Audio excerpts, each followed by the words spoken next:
Welcome back to the Mayor's Table. I'm Mayor Tommy Roberts, and my guest again this Monday morning is City Manager Rob Mays. And Rob, thanks for being with me once again. Well, good morning. It's good to be here. Rob, let's talk about a subject matter that we addressed in a segment of the Mayor's Table back in late October of last year. We talked about the status of Great Lakes Aviation's operations in the city of Farmington as a provider of regional air service. And at that time, we pointed out to our viewers that it was almost certain that Great Lakes would terminate air service on November 1st. And in fact, they did that. They have not served our community since November 1st. And so we have been engaged very actively in trying to develop a prospect for air service, commercial air service in our community. We think it's still an important part of our economic development platform.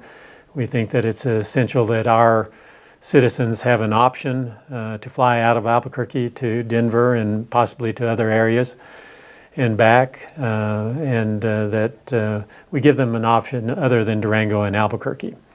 So I want to use this time on this segment of the Mayor's Table to talk about what we've been doing since that November 1st, 2017 timeline. So I'm going to turn it over to you, and maybe you can just give us a brief overview, and then we can drill down on it. Yeah.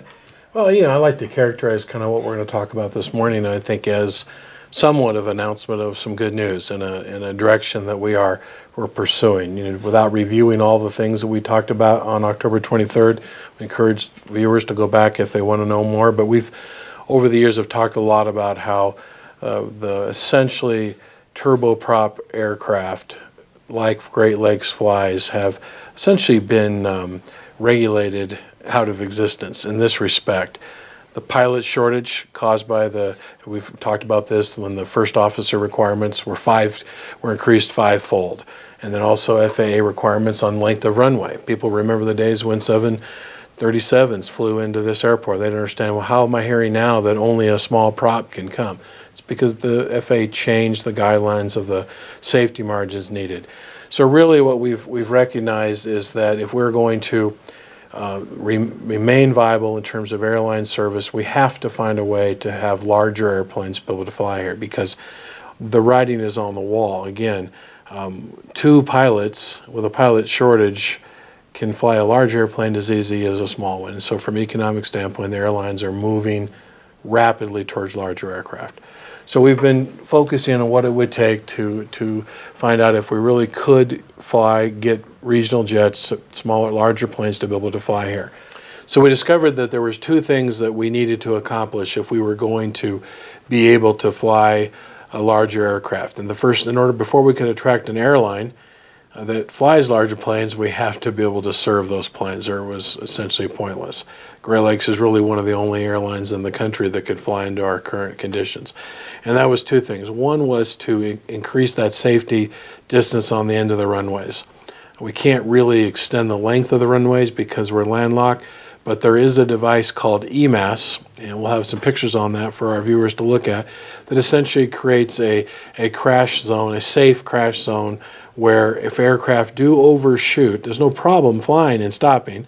But again, it's that extra safety margin. They kind of go into what we call the EMAS, and it's a soft area where the wheels just go down into it. It doesn't crash the plane, people aren't injured. So it's a last resort. With that, we can get partial credit for the extended area that we need in our runway. The other thing was we needed to move one of our taxiways over 15 feet, believe it or not. If we can accomplish those two things, our airport can move from a B2 rating to a C2 rating. And that is the requirement for many airlines have for the small regional jets, similar to what fly into Durango.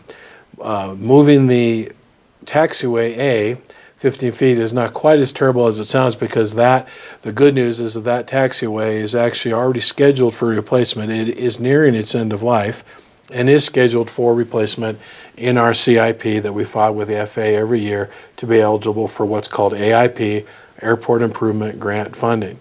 So we aren't trying to propose to the FAA that they allow us to tear down a perfectly good taxiway. It's actually when we would be rebuilding this taxiway anyway that it needs to be moved 15 feet further away from the airport. And again, it's just those changing FAA safety margins in regulation that have made us so we couldn't fly those planes. So it looks actually that the kind of the good news is, while there's still many obstacles ahead, the good news is that those are very feasible things. We believe that they will be looked on favorably by the FAA through our airport improvement capital improvement plan, and we believe that over the next couple of years we may be able to accomplish both of those changes and thereby get the designation of our airport changed to a C2. And if those two things can be accomplished, then the premise is that we then can attract these regional air service providers who are flying planes in that accommodate how many people, how many passengers? 50 to 90, depending on the size of the jet. And do we have any indication that there are providers out there who would be interested in serving Farmington? We actually do, and this is not new information to us. We have been involved over the last decade in conversations with multiple airlines that are interested in Farmington as a market, but simply could not fly here because of our airport restrictions. And so the fact is we have had very specific conversations with very reputable regional airlines that have said, yes, if you build it, we will come.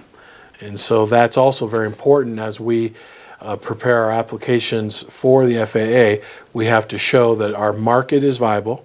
We have studies that we are updating that show that the passenger count has been here in the past, and is there every indication that will be in the future. This is a strong market, the Four Corners region, with over 300,000 people, and there's benefit to having options at Durango and Farmington. Farmington, of course, has the benefit of the tower, and that's something that's very appealing to airlines. So we have had an indication that, and we've been able to get letters of interest that we can submit to the FAA to show that if this investment is made, we have a strong likelihood we'll be able to have regional jet service here. There are some communities throughout the country that are designated as essential air service communities. And these are communities that really only have one option for air service. They don't have multiple options. We are not designated as an EAS community because we have options in the form of Durango and Albuquerque. That's right. So EAS communities receive federal subsidies to operate their airports. And so we aren't able to look to federal subsidies. But we also know that some of these air service providers who would look at Farmington to come in and to provide that air service would probably require some form of subsidy from the airport, from the community. So how do we handle that dynamic? Well, just to clarify, we do receive lots of federal funding to operate our airport. This is about the airline service itself that you're referring to. And that is true. We have never had subsidies, taxpayer subsidies, whether it be federal or local tax dollars to pay the airline through revenue guarantees to come here. The first step is to get the runway configured so that we can be a C2 airport so that those airlines have the option to come here. And then we'll begin the process then of marketing the opportunity that exists here and what this market will bear. This has been a strong airline market that's never needed subsidies, and that bodes very well for us in that process. There is the potential for us to receive what they call a bridge grant, and we will be applying for that as well, that if we have the changes made to our physical structure, we can get a bridge grant, they usually in the neighborhood of $800 to $1 million, that you can use to restore as an incentive to bring back an airline to come and kind of help lower their risk of moving into your community. But they won't come unless there's a recognition that can stand on its own in the long run. But that's a temporary revenue subsidy to the provider. Yes. And I suppose that it's possible that that kind of a bridge grant could be longer than 1 year. I mean, I suppose it could be renewed as long as it's demonstrated that you're still bridging that gap. And I think that's possible, but my understanding is that it's more of a one-time, at least within a funding cycle. You can come back to the well sometime later, but you can spread that money out over several years in terms of whatever you negotiate with the airline to bring them in and however long they think it's necessary to build that market back up. And we recognize after having the kind of service we've had for quite some time, although we've been grateful for it with Great Lakes, there hasn't been a lot of employments. We're going to have to retrain the market in the region to know that there's a viable jet option here in Farmington. And frankly, that's really what people want. So the point of this particular segment of the Mayor's Table is just to inform our viewers that you and Mike Lewis, our airport manager, are very actively engaged in these discussions and the action items that are required to put us in a position of once again offering to our citizens commercial air service in and out of Farmington. But it's going to be a time process. It's not going to be something that happens in the next 6 months, or maybe probably not even the next year. I think in earlier comments you referenced out about 2 years.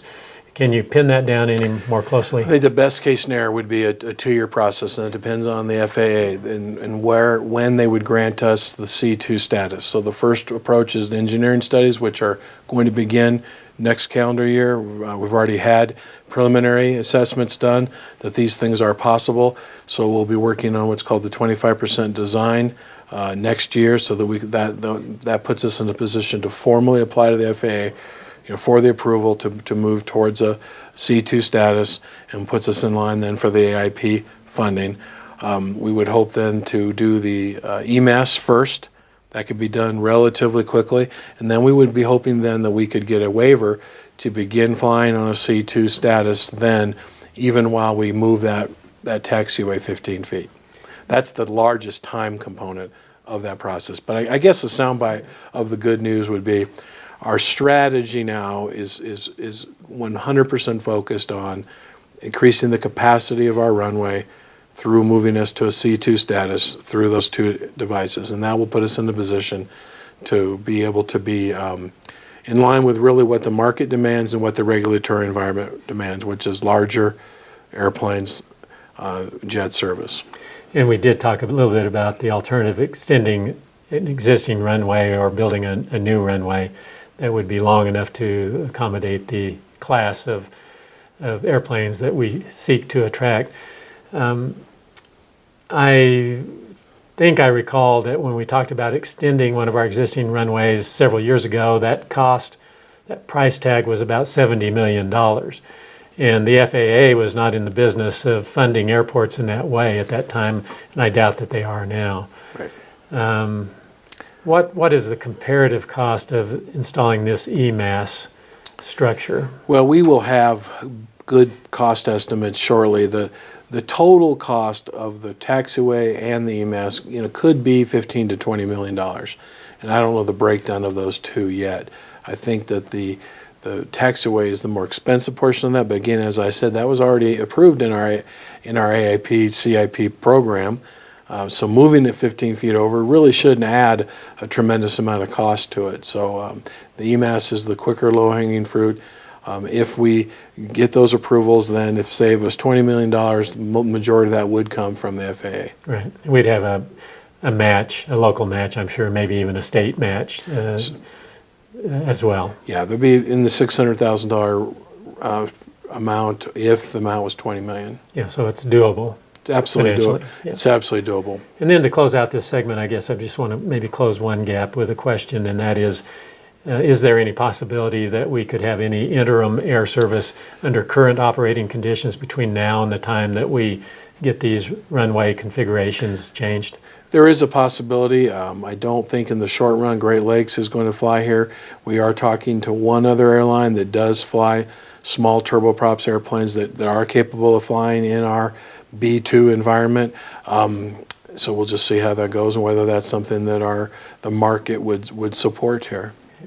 Well, Rob, thanks again for being with us again. A very informative session, I think, for our viewers, and a very important subject matter for discussion. Absolutely. And it has a lot to do with our future well-being as a community.